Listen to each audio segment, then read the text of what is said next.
हमारा शहीदों के प्रति सम्मान है और इस चीज को हमने जीवंत और बिल्कुल नजदीक से देखा है कि 3 दिसंबर 2016 को जो ताऊ जी का लड़का शहीद हुआ था, उसके बाद आज भी उस घर की कंडीशन नहीं सुधरी। तो एक कविता का दृश्य क्या है कि एक सैनिक जिसकी ड्यूटी बाड़मेर क्षेत्र में है, पाकिस्तान सीमा के नजदीक, और उसका घर फोन नहीं आया है 3-4 दिन से। तो उसकी पत्नी दर्पण के सामने बैठी हुई है, नाराज है। और वास्तव में हुआ क्या कि वो सैनिक शहीद हो जाता है। तो उसकी पत्नी बैठी है दर्पण के सामने, कैसे कि बैठी थी दर्पण के सन्मुख, अपने प्राणनाथ से नाराज हुई। बैठी थी दर्पण के सन्मुख, अपने प्राणनाथ से नाराज हुई। तन में एक सिरन, सहसा एक आवाज हुई।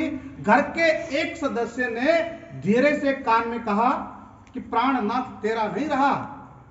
क्या कहा कि प्राणनाथ तेरा नहीं रहा। कुछ देर शांत रही, फिर एकाएक धीरज टूट गया, मानो पल भर में ही वैरी जीवन सारा लूट गया। किसी ने चूड़ी तोड़ी, सिंदूर पूछा, और जब पैरों की बिछिया निकाली तो वो जोर से चिल्लाई। सुनने को जिसकी आवाज तरसते थे घर वाले, आज वो आवाज हर कान से टकराई। हे भगवान, क्या हुआ, कैसे हुआ, क्यों सुहाग की देवी मुझसे नाराज हुई। बैठी थी दर्पण के सन्मुख, वो अपने प्राणनाथ से नाराज हुई। अब नाराज है, मां उसके पास खड़ी है। कि पास खड़ी थी मां, आंखों में अश्रु धार लिए, बैठ गई सुध-बुध खोकर, यादों का अंबार लिए। वृद्ध पिता के जीवन का एकमात्र सहारा छूट गया, बहन की राखी का एक एक धागा टूट गया। खड़े थे सब, मान चुके थे हार, पल भर में ही एक कुटुंब का टूट गया परिवार। मौन पर मौन रखे वो चक्कर पे चक्कर खाती थी, हृदय फटा इतना कि आवाज तलक न आती थी। चिड़िया सी चहकती थी पर बंद उसकी आज आवाज हुई। बैठी थी दर्पण के सन्मुख, प्राणनाथ से नाराज हुई। अब जहां बैठी है उसी कमरे में उसके पति की फोटो लगी हुई है। तो पति की फोटो को देखकर कहती है कि फोटो बहुत पुरानी हो गई, नई कब खिंचवाएंगे। इस वर्ष तो होली पर भी नहीं आए, एक दूसरे को गुलाल कब लगाएंगे। अब की बार दीपावली पर मैंने नई गुलाबी साड़ी पहनी थी जो तुम बनारस से लाए थे।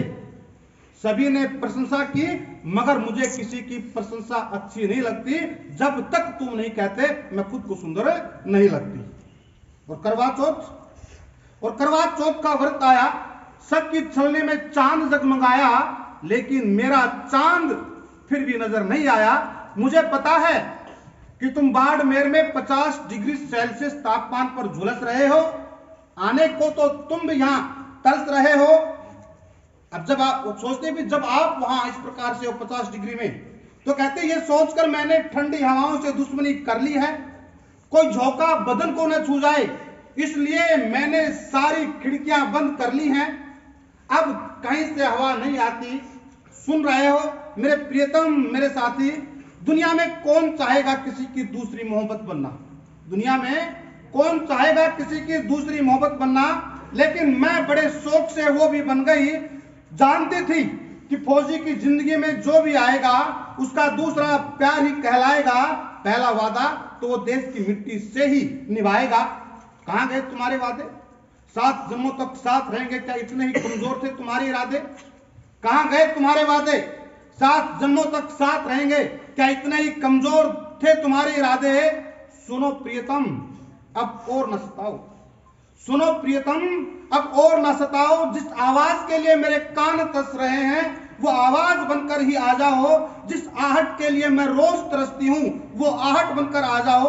पर याद रहे मेरे वीर सिपाही, भारत मां से किया हुआ वादा तोड़ के मत आना। तुम्हें कसम है मेरी, मैं विरह नहीं मर जाऊंगी, लेकिन मैदान छोड़ के मत आना, लेकिन मैदान छोड़ के मत आना।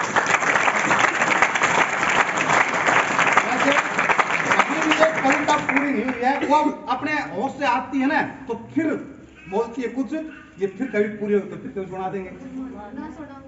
हाँ सुना देंगे, कोई बात नहीं, भेज दूंगा, पूरी होगी ना। चिंता मत करो।